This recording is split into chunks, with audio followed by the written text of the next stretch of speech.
Om Namo Bhagavate Sri Ramanaya. So we now come to the Q&A part with David Godman. So David Godman needs no introduction to devotees of Bhagavan. His life is a perfect illustration of the truth that it's Bhagavan who chooses his devotees. Arthur Osborne's book on the teachings of Ramana Maharshi literally fell into his hands when he was a student at Oxford University. He first visited Sri Ramanashramam in 1976 and served as the ashram librarian for 8 years. He's written extensively on the life and teachings of Bhagavan. Some of his best-known books include Be As You Are, Living by the Words of Bhagavan, and the 3-volume series, The Power of Presence, all masterpieces and treasures for devotees. I'm very happy he accepted our request to do a Q&A with us on this auspicious occasion of Bhagavan's 141st Jayanthi. We sent him 3 pages of questions, and he selected a few of them to address at this session today. Thanks, David. We look forward to listening to you. And you should be able to record your part if you wish. Thank you, everybody. I'm sitting in a park in Australia, so there might be a few background noises once in a while. The first question I want to address right now is, what are the signs that we are making progress and that we are the recipients of Bhagavan's grace? This is very interesting for me, but there are 2 parts to this question. One is about feeling grace and the other is about making progress. I will talk about the progress aspect first. I used to go and sit with Lakshmana Swami, old devotee of Bhagavan, and for several years he had this maxim which he used to bring out regularly.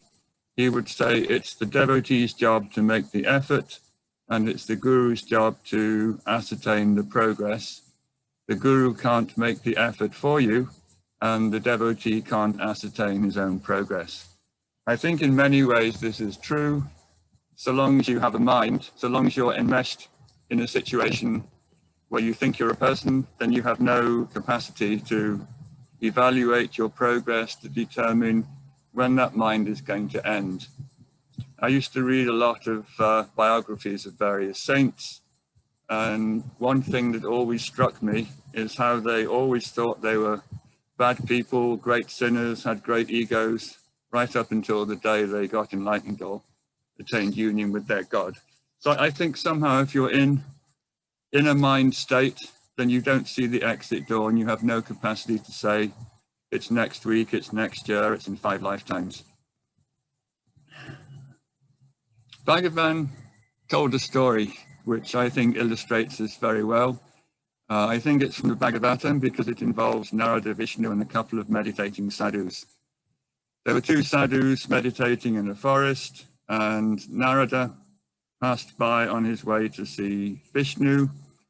And so the senior of the 2 sadhus, who rather fancied he was a great sadhu about to get enlightened, said, go and ask Vishnu how long I've got until I get enlightened, and come back and report.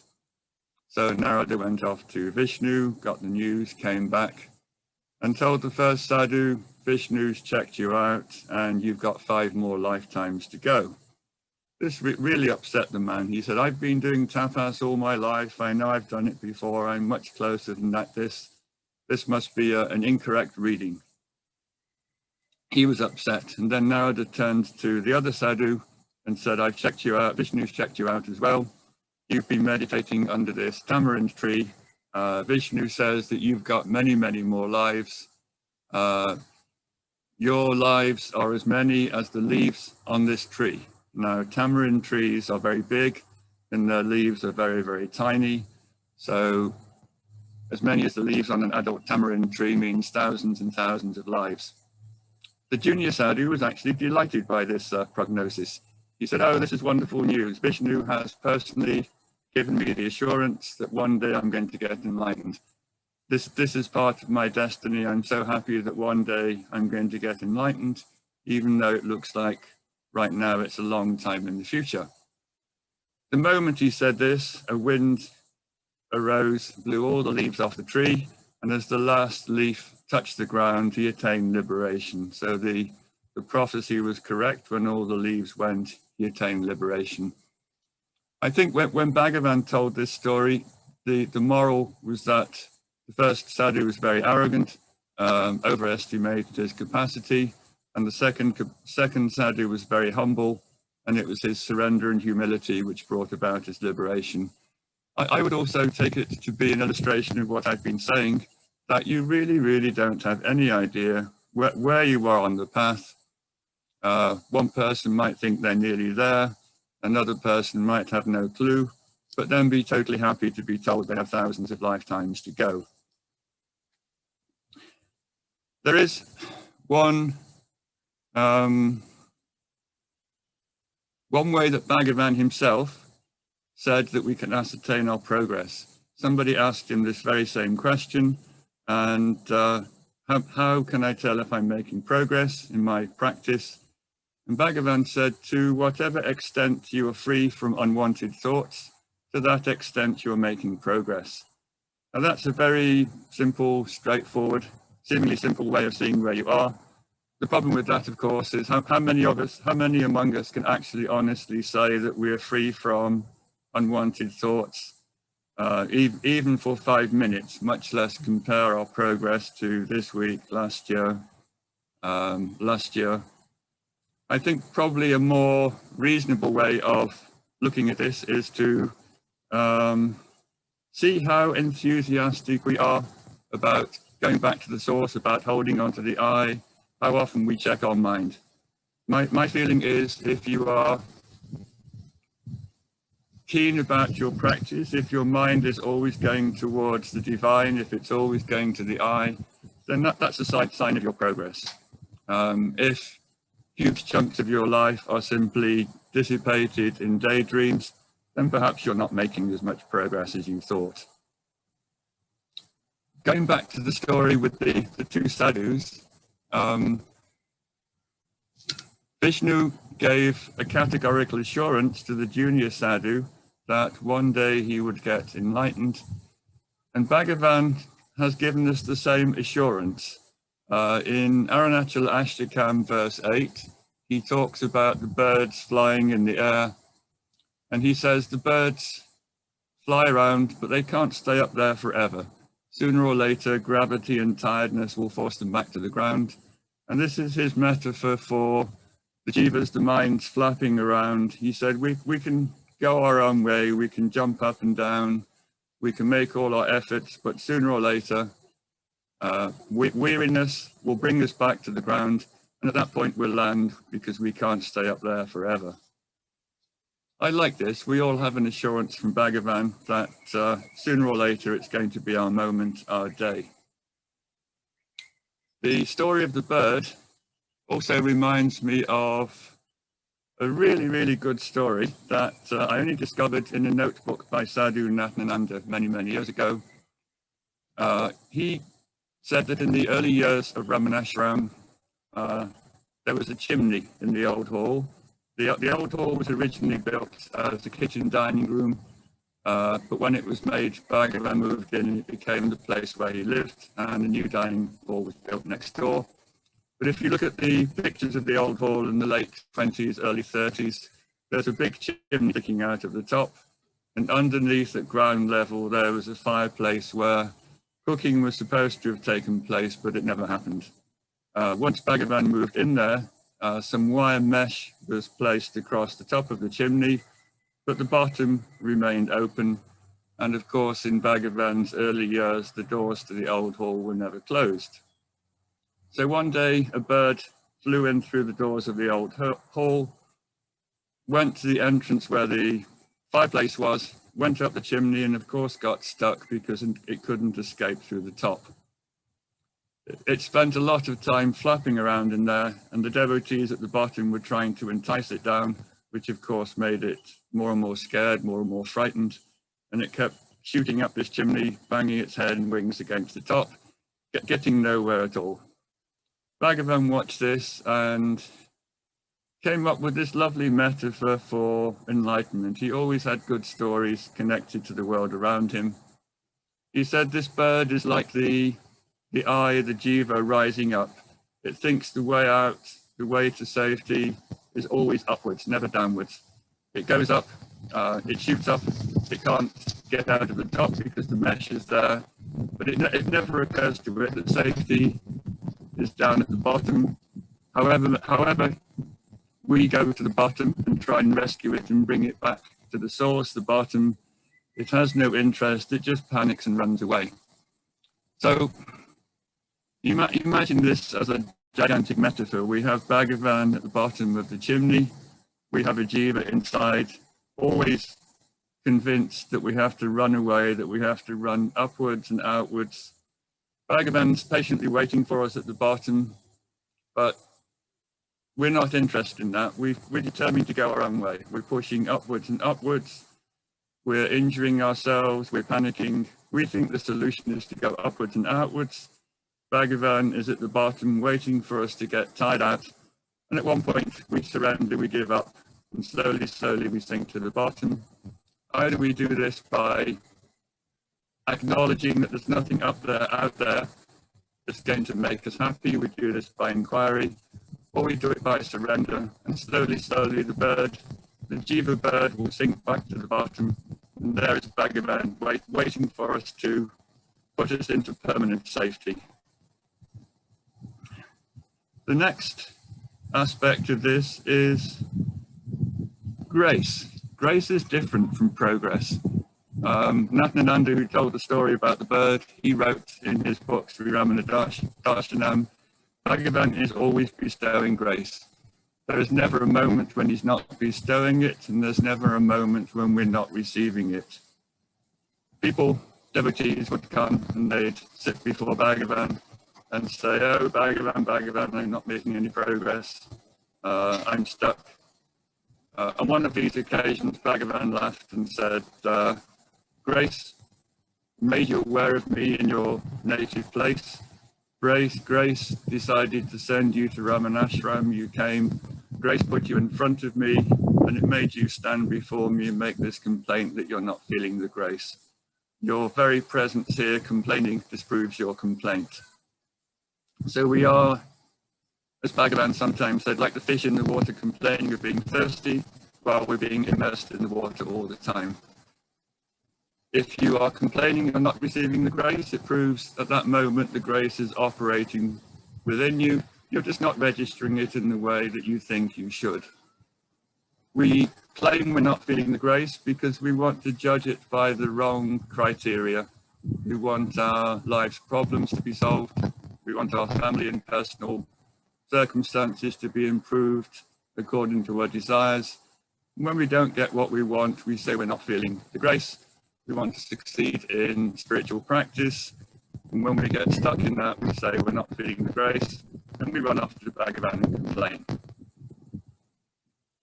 I would say that choosing to make an effort to do any kind of practice, to have any association with Bhagavan, is practical proof that we're all feeling the grace.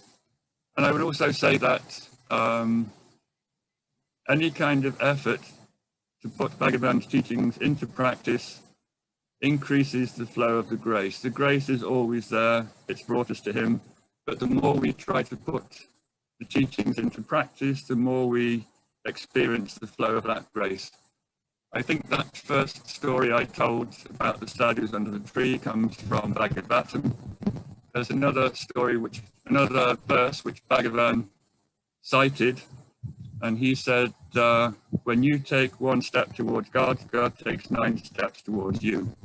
So you making the effort to move towards God initiates a massive and disproportionate response from God. He moves massively towards you and gives you the grace.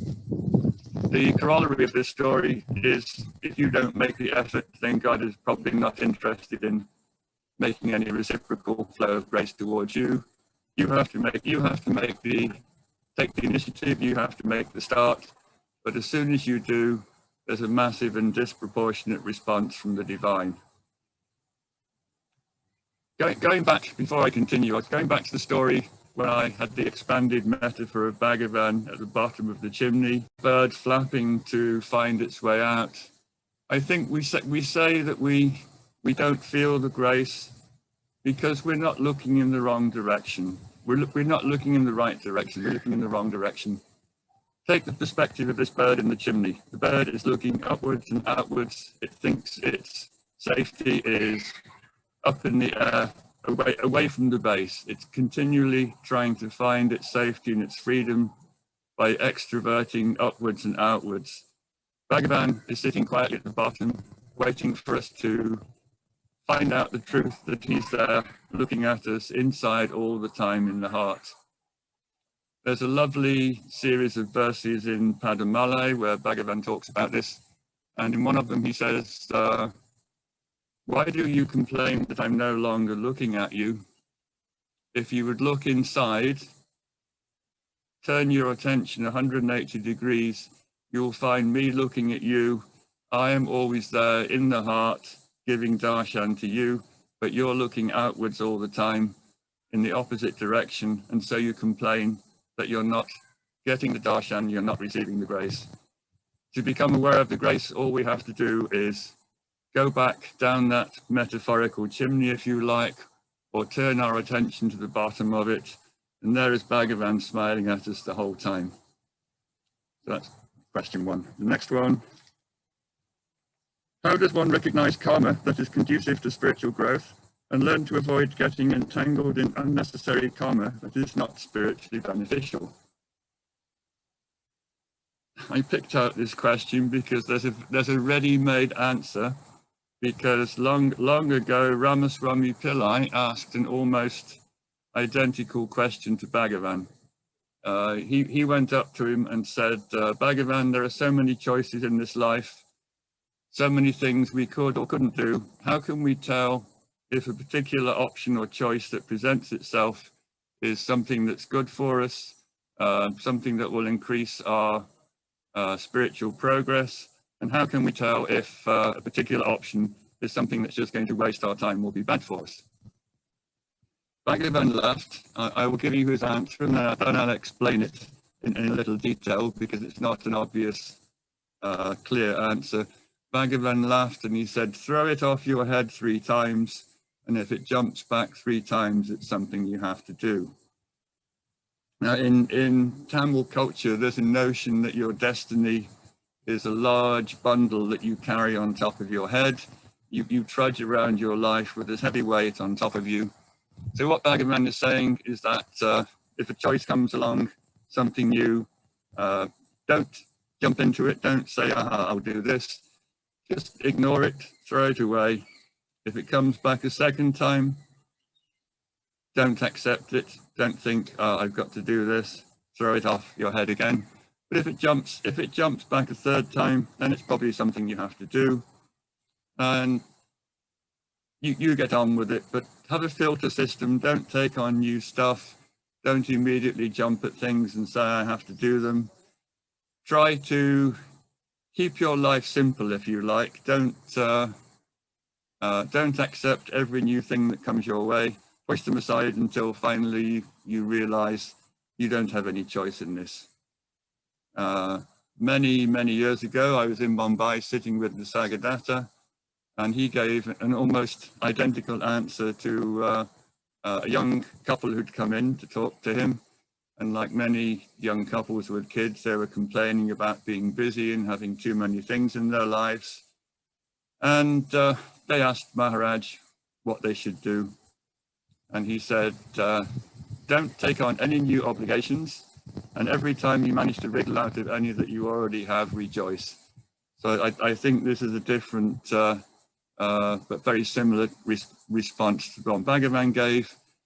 Consider all the things that are going to complicate your life. Try to reject them. Don't take on new things.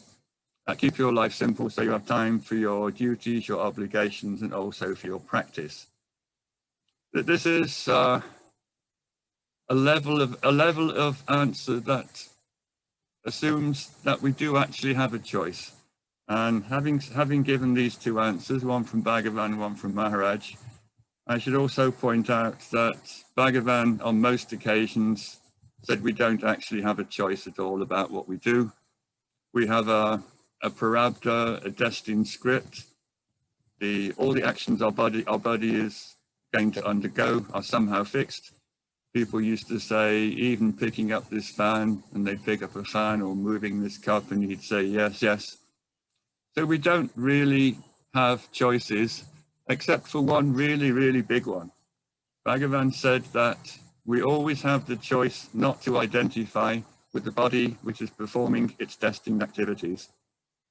So we may not have the choice to ignore some option that comes up. It's the deliberating over it, the deciding yes or no would probably be part of the script anyway. But what we do have is an innate capacity to look at the I am the doer idea that we live with all our life and to say, no, no, that's not true. I am not the doer. We have a choice to look at the I, to be aware of what it's doing. And we have a moment-to-moment ability, a choice to say, no, this is not me. This is not the true me.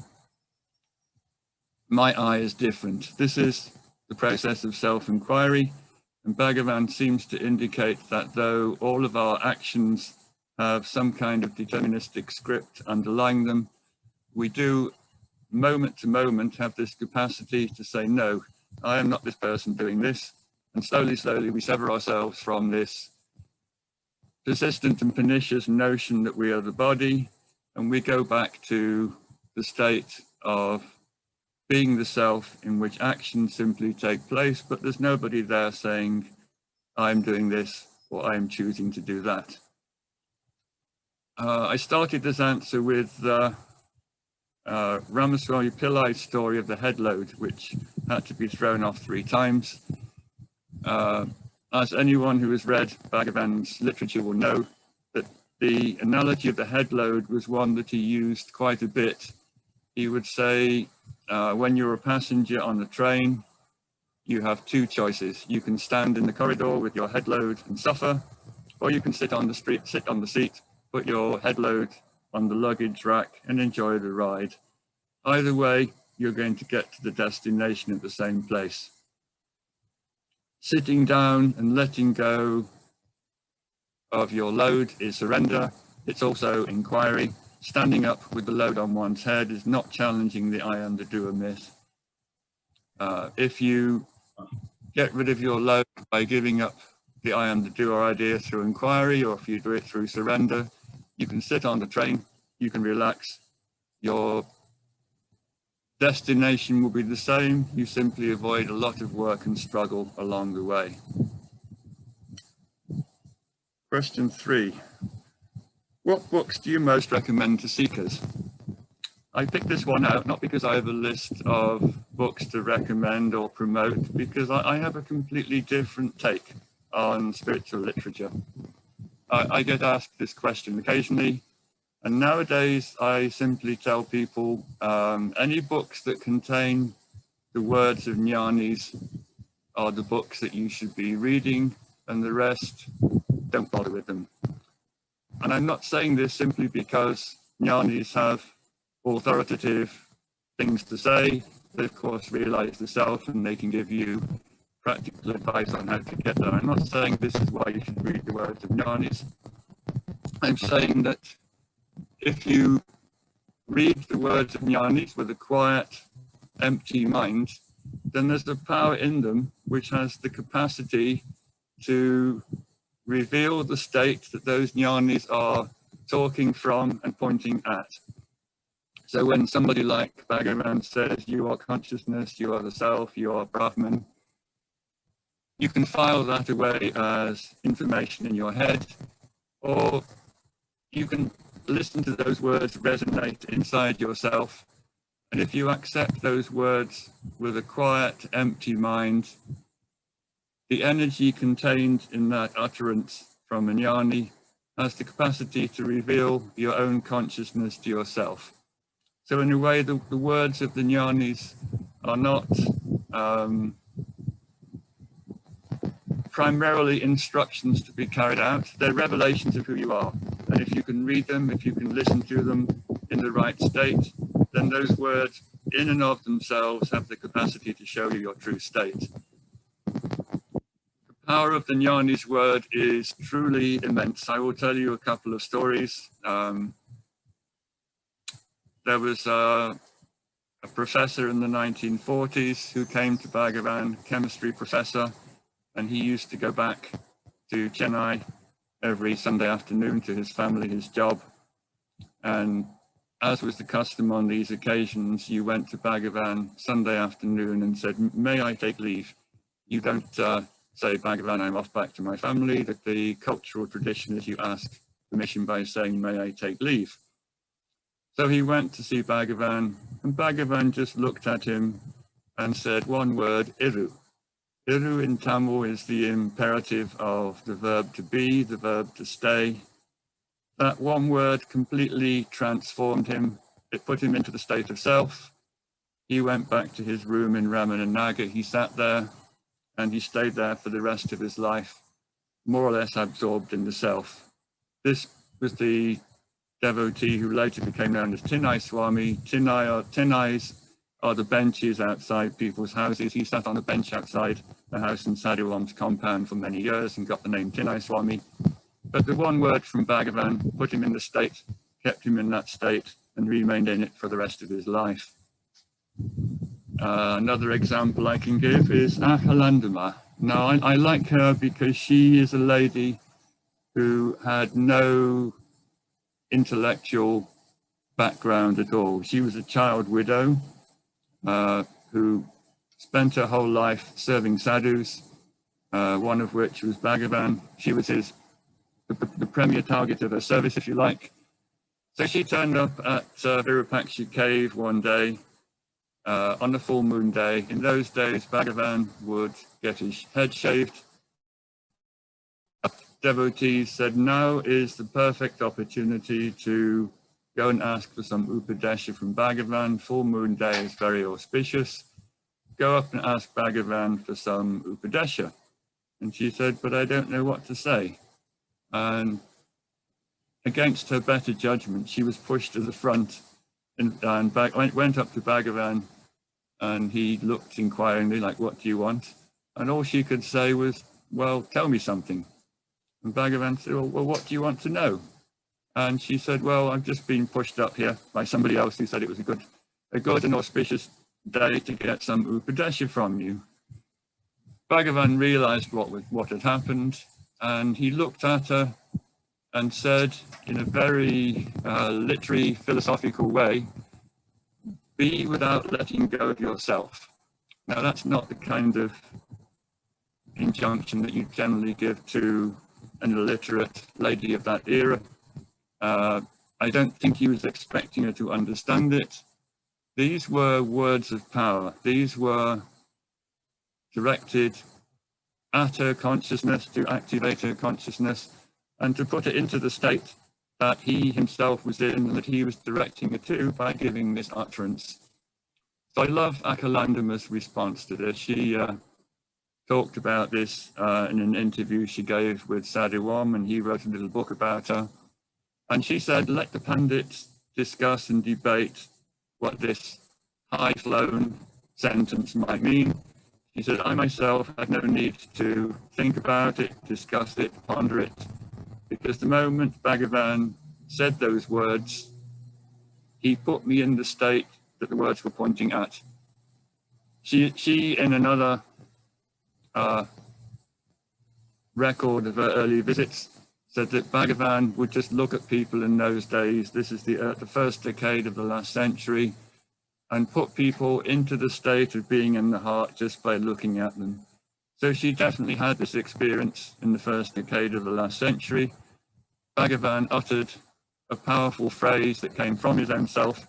It penetrated Akalandama, activated her consciousness, her beingness, and in that moment, she too became aware of what Bhagavan was pointing at by direct experience. One analogy I think I like with this is, imagine you're a goalkeeper. Your mind is a goalkeeper, and Bhagavan's on the penalty spot, kicking the ball at you. You think it's your job to save the ball, keep it out of the net, catch it, kick it away, and you feel very pleased with yourself. When Bhagavan tells you something, you think, he's telling me something, I have to do something about it. So that's you being the goalkeeper, catching it, feeling pleased that you've caught it and throwing it away. That's not your job at all. Your job is to get out of the way. The mind, the receiver, the goalkeeper, just gets in the way of what Bhagavan is trying to do. He's trying to put his words into your heart where they will activate themselves and reveal the truth of who you are. He's not asking you to intervene. Think about them, juggle them, and feel pleased with yourself that you've got a good intellectual understanding of what he's saying. He's simply saying, you are Brahman, you are the self, this is who you are, and hopefully, if your mind is quiet enough, you experience it for yourself. Back in the 1980s, I was putting together the book that eventually became Be As You Are. I did this the old-fashioned way. There were no computers in those days. I simply got copies of all the ashram books, and I had a pair of scissors, and I snipped out all of the conversations where Bhagavan gave out his teachings and arranged them in files and folders according to what the topic was. So I'd have a little pile about surrender, maybe one on creation, one on karma. Before I started this, I just assumed that most of what Bhagavan talked about was practice, that there'd be a huge pile of cuttings on self-inquiry, another pile on surrender, maybe another pile on japa, yoga. What surprised me after I'd completed my cuttings collection, that by far the largest pile was Bhagavan saying, you are self, you are consciousness, you are Brahman. This is called confirmation bias. I think we all read Bhagavan and we're looking for a solution, we're looking for something to do. So our attention tends to slide over the bits of the text where he said, there isn't anything to do. You are Brahman, your consciousness, accept it, be one with it. And we say to ourselves, yes, yes, yes, but what do I do? This isn't really the correct response to all these powerful utterances from Bhagavan. He is telling us this because he knows it's who we are, and he wants us to receive those words in silence. And if we do so, then we become one with him and we experience the same state that he does.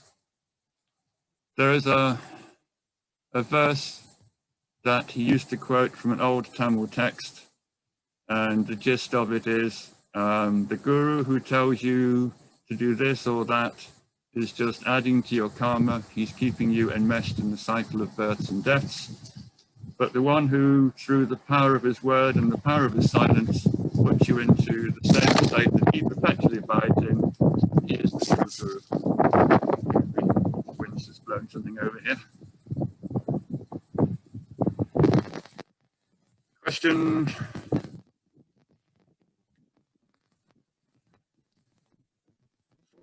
It is important to preserve Bhagavan's teachings in their purity for posterity. There is so much dilution and distortion of the teaching to suit people's own needs and temperament. How can we do our parts as devotees and volunteers of the ashram to help with this preservation? I put this question in because I have another lovely little story that illustrates my answer to this very well. About 40 years ago, there was a Bhagavan function in Bangalore, and the guest of honor was Swami Chinmayananda. Chinmayananda was founder of the Chinmaya mission. He had come to see Bhagavan. We'd been very impressed by him. He was definitely a devotee. He was the editor of The Call Divine, which was the first introduction that contained and promulgated Bhagavan's teachings. He was introduced by A.R. Natarajan, who was running the Bangalore Center at the time. And A.R. Natarajan was very enthusiastic about spreading Bhagavan's teachings throughout the world. And in his introduction, he said it was his goal to try to get millions of devotees to come to Bhagavan and follow and practice his teachings. Swami Chinmayananda gave him a kind of rather peculiar look, and then he stood up and said, I'm sorry, Mr. Natarajan, but I think you've got this all wrong.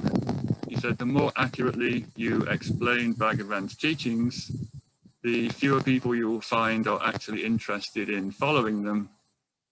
If you succeed in getting millions of new people to follow Bhagavan, that will only be a measure of the extent to which you've diluted or watered down his teachings. So I think there's something to be said for this, that there is a need to keep Bhagavan's teachings pure, to keep them accurate, and there's a niche job for a few devotees, possibly including myself, to go back to the original sources, to sift out what are the reliable teachings, to make sure that the correct teachings are available, and not to water them down or bring inaccuracies into them. But I don't think that's a job for the vast majority. As I mentioned in the previous answer, there is a power in Bhagavan's words. Those words are easily available. The job for the vast majority of devotees is not to nitpick the original sources, to try to find out what's reliable and what's not. The job of the vast majority of us is to listen to those words in silence, to let those words do their work, and to become one with the source that those words come from. A long time ago, back in the 1970s, I talked to Nisargadatta about the power of the Guru's word, and during the course of the conversation, I said, I came to you because I happened to read I Am That. You're alive. Somehow I felt drawn here to come and see you because you're still here. Your words silenced me. I'm just wondering, will the power of those words still be there to devotees in the future, people who don't have the opportunities to see you in person? And Nisargadatta said, what I'm talking about is not bound by time. The self is not governed by time. Therefore, the power in the words is not time bound. If somebody picks up this book in 20 years' time, 100 years' time, even 10,000 years' time, if they are mature enough to be receptive to what these words are saying, then those words will have the same effect then as they do when they come out of my mouth inside this room. I think this is very useful comment because we are now 70 years on from when Bhagavan passed away. We don't have the opportunity to sit in his presence and hear his words directly from his own mouth, but we do have them on the printed page. And I accept Nisargadatta's assurance. I accept that there is a power in Bhagavan's words. It's not bound by time, and that if anyone tunes into those words, if people listen to them with a quiet, empty heart, then they will find the source of our being and they will put us into that being. I only have a couple of minutes left, so I will just tell one other story about Nisargadatta because it really illustrates what I've just been talking about. I was having a friendly argument with him. He liked people to argue with him. I was saying last week you said this, the week before you said something else. They can't both be true. And in a very genial, good-natured way, he humored me, gave me explanations, tried to explain what he was meaning on one day and what he was meaning on another. And then finally he said, David, I don't think you really understand the purpose of my words. He said, I'm not giving you these words so that you can arrange them in some kind of philosophy that makes sense. I'm giving these words because I'm trying to plant them inside your consciousness. If you think about them, if you discuss them, if you argue about them, then you impede the effectiveness of those words. He said, I'm going to plant my words in your consciousness. They will grow, they will make shoots, they will flower and fruit in their own time. But every time you think about them too much, you impede their growth. So thinking about them, discussing them is a bit like putting the weed killer on them. If you allow my words to settle into your being and don't think about them, don't discuss them, don't argue about them, then they will do their work, and you yourself will become that consciousness that I'm talking about. And then he glared at me and said, now shut up and let the words do their work. So that's my advice to anyone who wants to live in the world of Bhagavan's words. Listen to the words quietly, silently. Let the power that Bhagavan put into those words do their work, and let those words and the power behind them put you in the state of self. Thank you.